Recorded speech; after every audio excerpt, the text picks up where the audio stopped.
The First Lady Mark II was built around a particle lift system, just like all the buildings in the city. I read all about it in the Columbian Scientific. The particle seated at the top of the structure must be up that lift.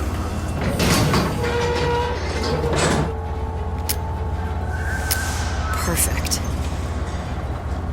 Seems like a lot of technology just to float an airship. Comstock never heard of hydrogen.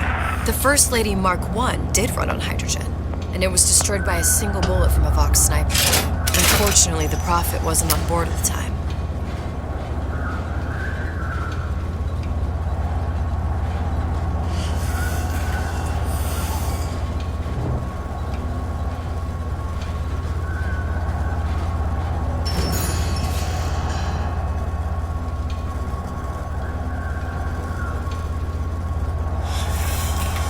If I take the active particle, then the First Lady is just a 40-ton paperweight.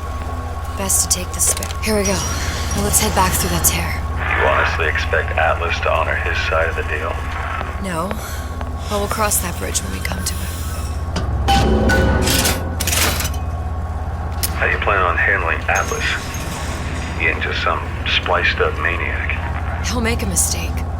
I just have to be ready to take advantage of it when it happens. All for a girl you barely know. How well did you know me when you came to Columbia? Nothing but trouble that way. Best to head straight back to Rapture. Pretty lady not finished yet. What? Open the tear! Power for device very expensive. Tit for tat. Just tell me what you want. Such a wonder something is simple. Lock of hair. Oh, you're not serious. Not your hair, stupid!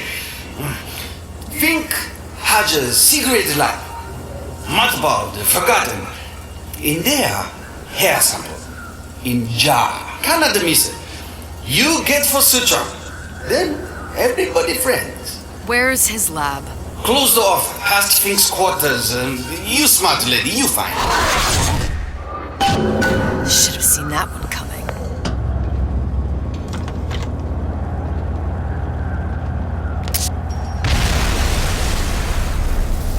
Vox Populi. We must have arrived right...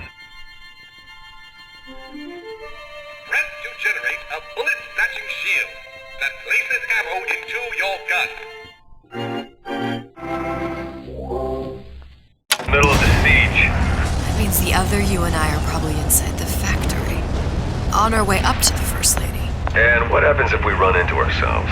We won't, How do you know that? because we didn't.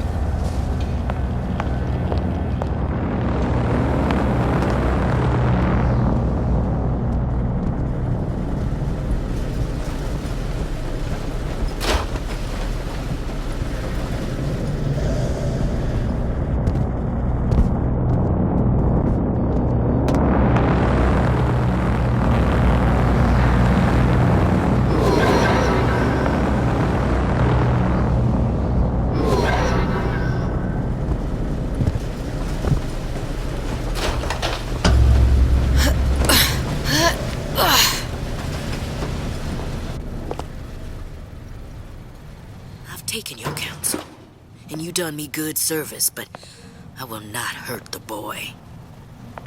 I will see Fink and Comstock burn, but I will not hold the son to account for the deeds of his father. You've misunderstood us. We neither asked you to harm the child. Nor did we promise that yours would be the hand that would set Comstock's world afire. A famous man once said, And a famous man shall say, I may reach the mountaintop. but I fear I shall never visit the valley below. But you mean I won't live to see the... No. It's up to you what matters more, Your part in the play? or the play itself. Someone is coming. She'll arrive a girl. She must leave. A woman. And what makes the difference between a girl and a woman? Blood. Your part in the play. Or the play itself? Turn her into a killer?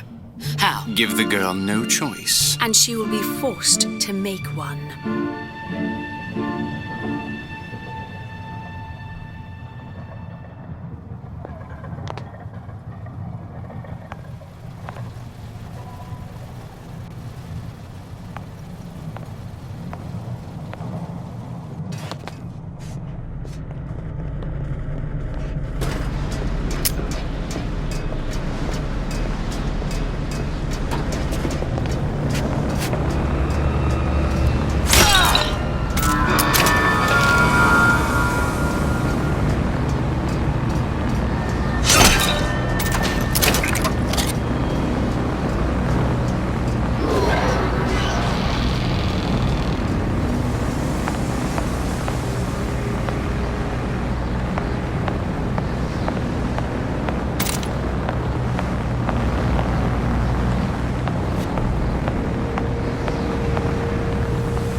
reassigned all that. I'm sleeping in Fink's bed tonight.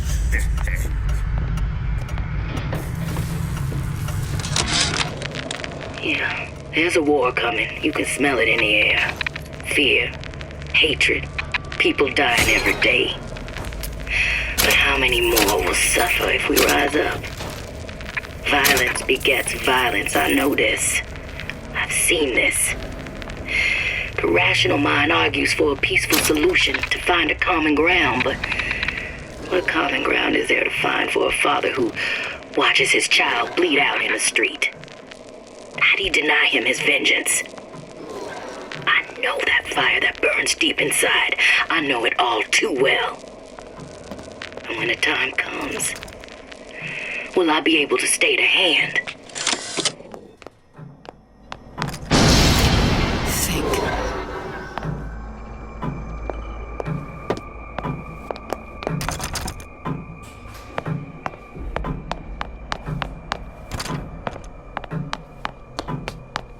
That's not gonna work. Better take a closer look at that. A giant clock. Sort of. Looks like the mechanism unlocks certain activities when Fink gives his blessing. So what? We're stuck waiting for the cuckoo to go off? No, there's a slot for some kind of key for manual winding. We just gotta find that. Sure seems like a lot of work to lock down a few doors. Yo, if there's one thing Fink loves, it's a lot of work. We've got the clock key.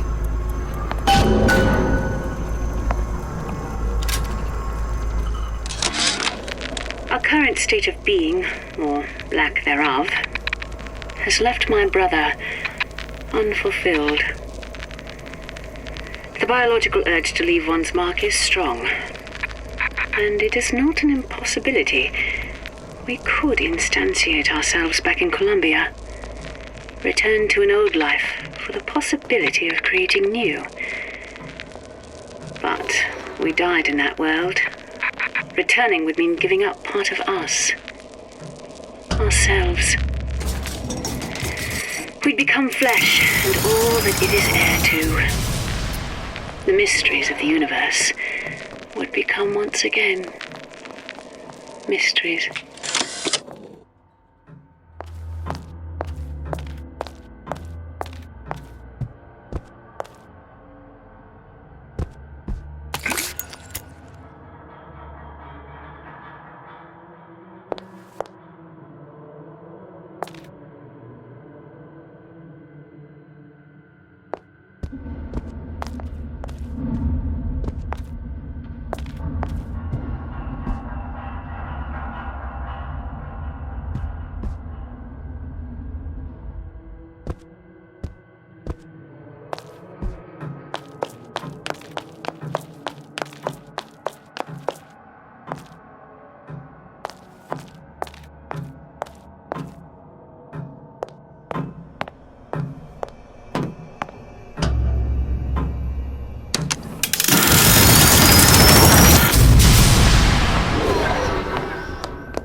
Sea slugs. Goddamn sea slugs. Could that Oriental have come up with a more inconvenient fuel for his plasmids? If there is a God, and I've seen more evidence to the contrary than in support, you'd think he'd have put Adam into the belly of a nice little seagull or crow. The cost of all these underwater expeditions are murdering my margins. As to the matter of religion, let me place myself in the camp of the agnostic. I pretend to understand the mysteries of the infinite no more than you, Comstock, or anyone else for that matter. But for the sake of argument, let's say this is all one unhappy accident, and we are all alone in our toils. Then who would Comstock use to control and shame us with rules that apply only to those with not a penny in their pocket? If there were no God, you could rest assured the first deed done by the first rich man would be inventing him.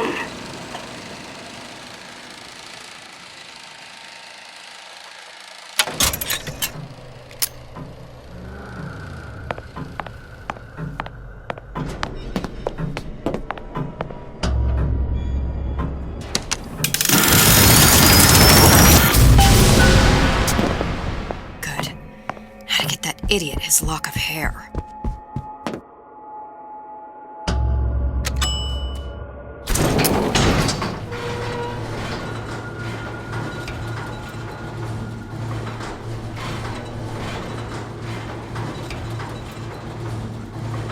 Listen, I got you your guns. I'm here for my issue.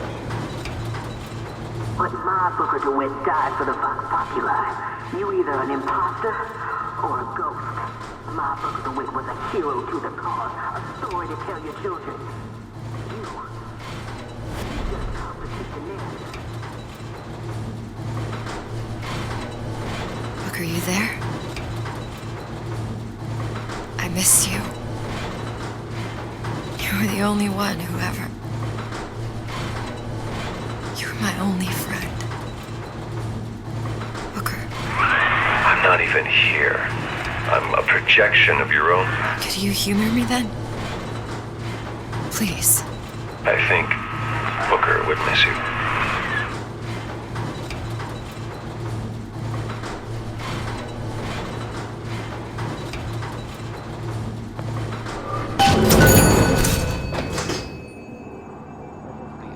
Still hiding round.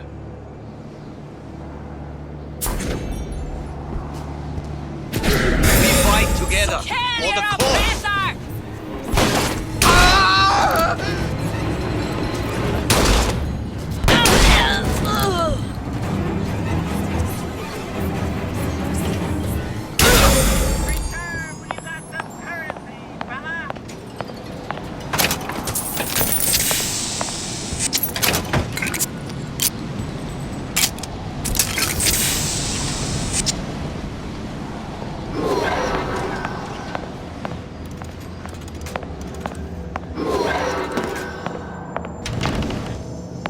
Jesus, it's ripe in here.